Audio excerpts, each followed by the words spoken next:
Ang sarap ng pudding. Wow! Wow na wow! Talagang pudding.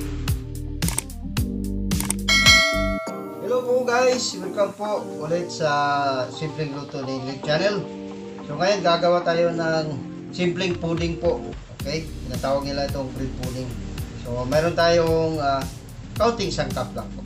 So meron tayong 8 pirasong loaf bread, tinapay, okay?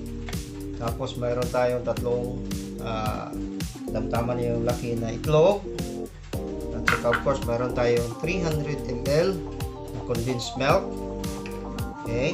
At mayroon tayong 2 kutsarang asukal. Brown sugar yung ginamit ko. At saka yung mga gagamitin natin, ano ho? Meron tayong mixing bowl. Ito. At saka yung sukatan natin mamaya natin nilalagay yung pan. At saka siyempre mayroon tayong steamer ito nga yung rice cooker, may steamer, pwede na yan. At saka 2 bowl ng tubig ito para po papakuluan natin mamaya dahil tayo mag-steam. Okay, so ito yung proseso. So guys, ang una natin gawin ay caramelize natin yung 2 kutsara sugar. Yung iba gumagamit ng white, so sa akin gusto ko gumamit ng brown. Okay, so caramelize natin lang po to.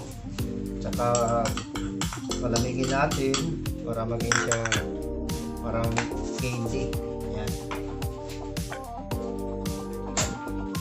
Yan. Antayin lang natin na caramelize niyan. Yan po. Yan. Okay. Ano na natin ganyan, halo-halo. Yan po. Antayin lang tayo. So yan na po yung itsura ng natin po. Yung caramelized na 2 kutsara na brown sugar. So set aside natin yan para titigas yan, parang candy mamaya pag tunog-tunog na. So pwede na natin lagay yung ibang halo-halo na ingredients. Okay, so yan po, habang tayo ay maghahalo-halo nitong ibang ingredients, papakulo tayo ng tubig. Ito nga yung 2 bowl. Yan po, lagay natin ito. Yan, para kumukulo na to, lagay na natin yan. So mabilis na proseso.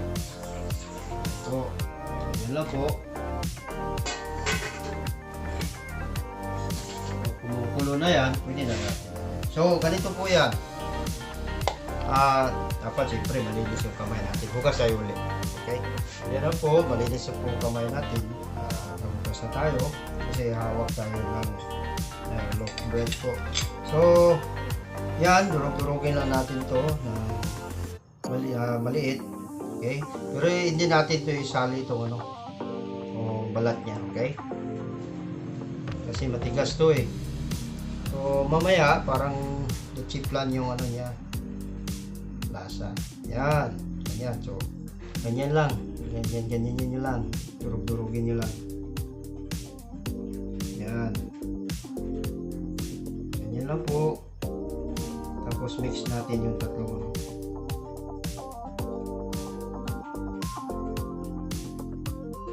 Okay.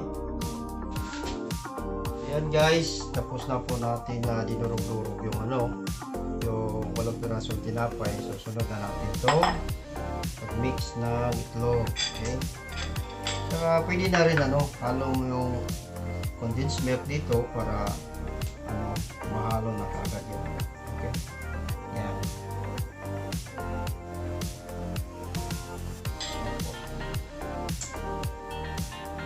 Okay.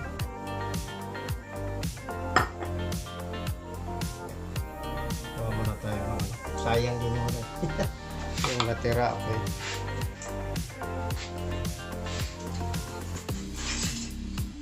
Kuha tayo ng kutsara.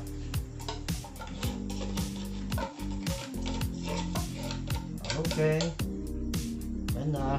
Tabi natin itong mga balat. Okay. Yan. Halo natin itong ano. Lagyan na natin. Yung itlog. Wow! Oh. Yan. Ito lang.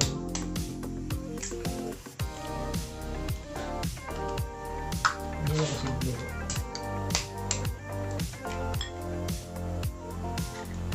Mix natin, ganyan.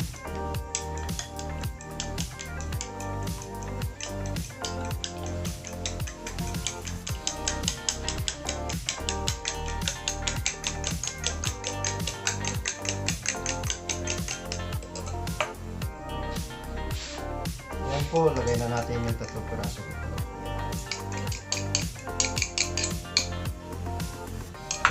Mix lang tayo.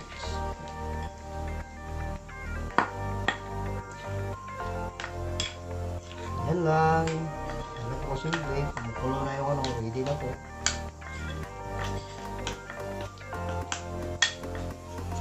Mix well.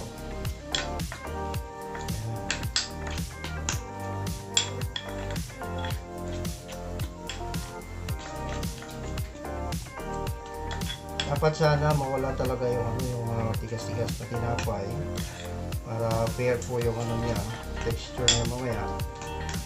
Para ano talaga siya, legit lang. Ito sa atin may tinapay. Pudding.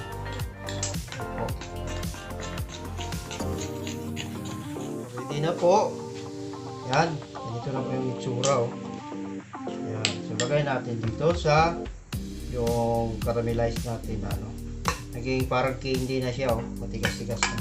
So, lagay lang natin yan simple, ganyan. Okay. So, lagay natin sa steamer. 10 to 15 minutes, pwede na yan. So, ito talaga yung mixture niya. Okay. Yan guys. Yan po yung itsura. Yan. Yan po. So, lagay na natin. Okay. So, lagay natin sa steamer. Kasi kumukulo na eh. Yan.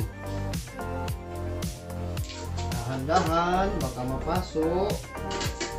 Yan. So, pa natin. Yan, pakita ko muna sa iyo. Yan po itsura. Yan. Okay. Yan po. Tatakpan natin. Antay lang tayo ng mga 10 to 15 minutes. Pwede. Yan po guys.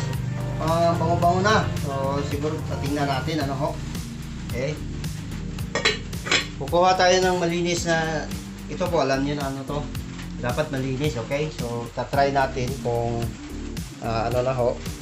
Malambot ba o medyo pa siya basa. Yan, ganyan. Gently, ganyan lang.